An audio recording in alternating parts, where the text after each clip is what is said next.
Ladies and gentlemen, welcome to the channel. Welcome to React and Chill. On this channel, there's two things I like to do: sit on my butt and talk about the bands I like. We kind of talk about Hanabie. Hanabie. I've heard they actually gave up trying to correct Americans and how to really pronounce it. So now they just say Hanabie as well.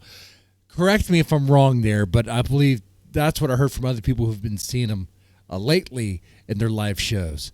Anyway, I wanted to react to this guy pretty much giving his review of Hanabie, and we'll see what we think of this thing here. First of all, shout out to the channel. I like doing this stuff, and it's not any shade or anything like that. Metal and Rock Zone. I don't think I've ever listened or reacted to anything of theirs before. So going to go ahead. Oh, they're from Europe. Going to go ahead and give it a go here. Let's go ahead and press the play button and play. Yeah.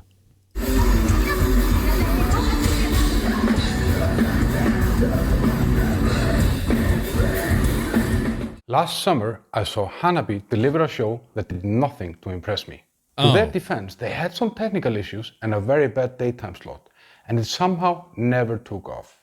So I had sort of written this band off, but I decided to give them a second chance because I wanted to see if this show would be fire or another flop. That's fair. Okay, so you didn't like it the first time. All right. I wonder what happened. As any serious metal fan, I have been exposed to the whole Japanese metal wave, and Hanabie has been one of the names everyone talks about. So when I saw that they would be playing at Brutal Assault last summer, I was super excited to see them. But at that festival, they had issues with their backing track. They got a tough daytime slot, and honestly, they looked a little bit lost. And I even referenced them in my WASP video, saying that bands should be able to play their music without backing tracks. Hold on here. But Hanabie, their backing tracks, like when you listen to the album, when you listen to their music, there's a lot of things going on.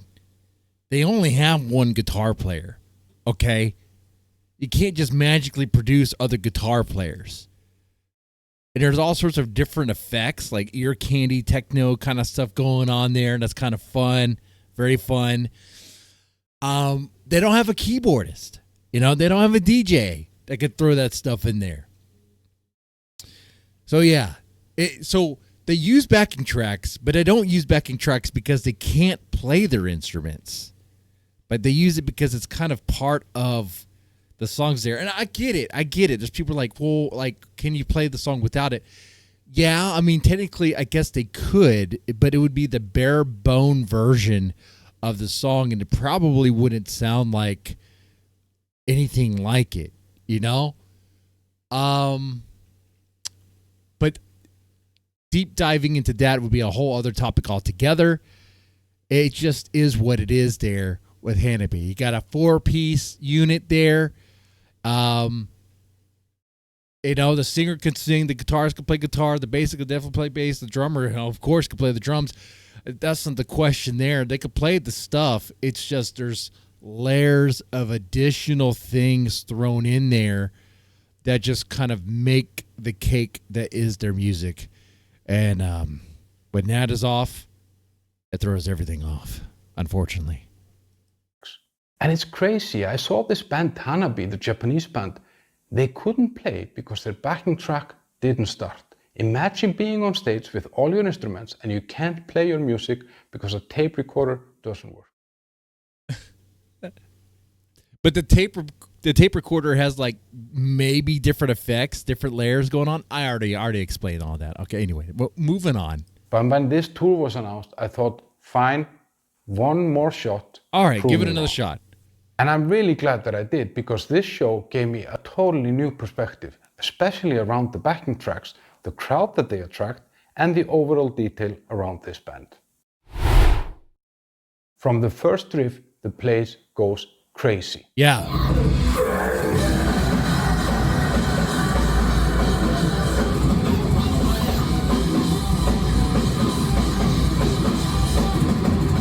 The guitarist was shredding like a possessed animal, and the drummer, it's like a machine, but not like a drum machine, but like a human machine. Yeah, and I really hope that she won't do a Spinal Tap on them, because she's their 4th drummer in like 10 years. Their main singer, I think Chica, that's her name. I think Chica's staying. She was actually the backup to, right? Is that right? She was a backup to the previous drummer, and I think she's staying. I hope she does. You know, I would. Am I confident enough to place money on it? No, it is Japanese metal, and they do tend to rotate members quite a bit there. You know. Yukina, she doesn't just switch from lullaby to scream in a split second. She owns the room. She's screaming, controlling everything, and she turned the venue into one giant circle pit.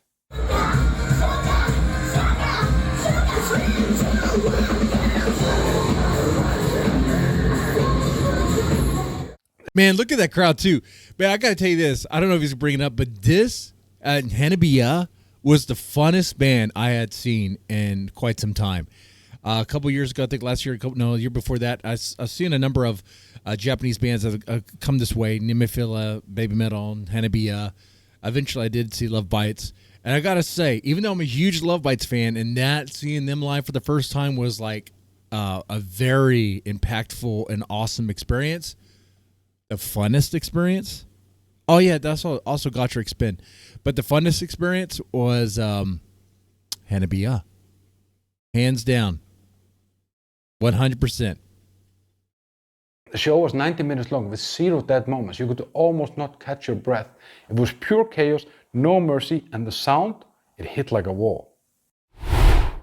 And I think I owe this band an apology because those backing tracks are the only way to pull off these insane electronic layers. He sees it. Yeah, he sees it. It's the insane electronic layers that's going on there. Yeah. I mean, maybe if they had a keyboardist and a DJ, whatever, but that's additional people that would cut into the money, and it's just more people. You don't need all that. Here's live.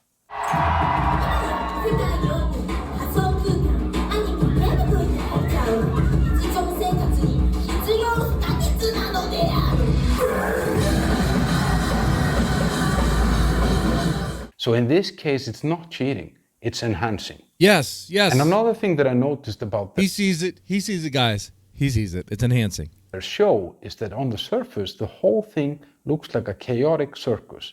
But when you zoom out, you actually see that every detail, every color, costume, and lights are in a perfect symmetry, enriching the music. Yeah. So this is next level production that I think will only get more grand as the band grows in popularity. But there was this thing that surprised me. The crowd was overwhelmingly male. Well, yeah. For the reasons why you'd probably think. Though this person right here kind of is probably female. I'm not sure. I find that a little bit weird because I think that Hanabie could easily be pulling more women into metal because their music is heavy, accessible, and fun all at the same time. So was this show a fire or flop? Well, they didn't just I'm going to go, you're going to say fire. redeem themselves. They delivered one of the most fun and intense shows that I've seen this year. And I'm very happy that I haven't made my best concerts of 2025 video yet, because I might just have to include this show on that list. So I was wrong, very wrong. A Hanabie show is a must-see, and that is quite big, coming from someone who has a very complicated relationship with metalcore. I like that. All right, it's a fire. Yeah, for sure it's a fire. And he learned that, the backing track, it kind of serves a purpose here. It's not that the guitarist can't play guitar, can't shred on it. Of course you can.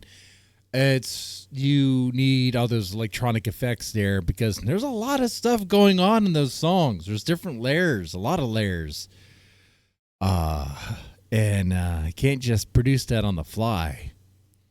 Anyway, hey, I'm glad the guy gave him another chance, and hey, it worked out for the better, Anyway, have you guys seen Hanabie live?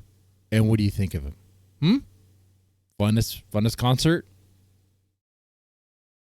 With that said, y'all take it easy and have a good one.